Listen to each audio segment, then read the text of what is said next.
Balik kulungan ang isang pulis matapos mag-amok sa isang resto bar sa Quezon City, balitang hatid ni Bam Alegre.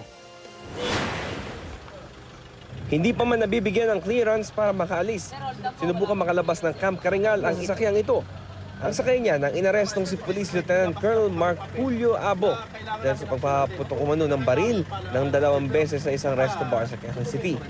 Allegedly, yung waiter, kinabelyohan na ito ni PNP member at nagkaroon ng hindi alam na kadahilanan na pagtatalo. Lumabas tong polis at biglang nagpaputok 2 beses. Napag-alaman naman na hindi ito ang unang pagkakataon na inaresto si Abong. Noong August 22, nasangkot siya sa isang hit and run na ikinasawi ng isang tricycle driver. Hepe siya noon ng QCPD Criminal Investigation and Detection Unit. Sinibak siya sa serbisyo ng hatulang guilty ng People's Law Enforcement Board o PLEB. Pero sa investigasyon ngayon, aktibong miyembro pa rin pala siya ng PNP sa ilalim ng Legal Service Department sa PNP National Headquarters.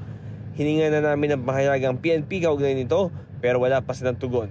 Pinaiimbestigahan na rin ito ni DILG Secretary Benhur Abalos. Hindi namin kinukonsinte ang anumang abusado at mga illegal na mga gawain o aksyon ng isang pulis o ng isang empleyado ng gobyerno. Sa ngayon, ang mga tamang kasong dapat isampa ay sinampa na sa criminal case at ngayon sa administrative case naman, ito'y kung mag-determine tungkol dito sa kanyang pananagutan sa serbisyo about dismissal from service, suspension, reprimand o acquittal.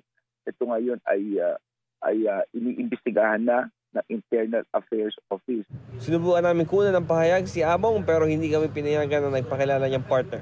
Bam Alegre, nagbabalita para sa GMA Integrated News. Mga kapuso, para sa mga maiinit na balita, mag-subscribe sa GMA Integrated News sa YouTube. Sa mga kapuso abroad, subaybayan niyo po kami sa GMA Pinoy TV at sa www.gmanews.tv.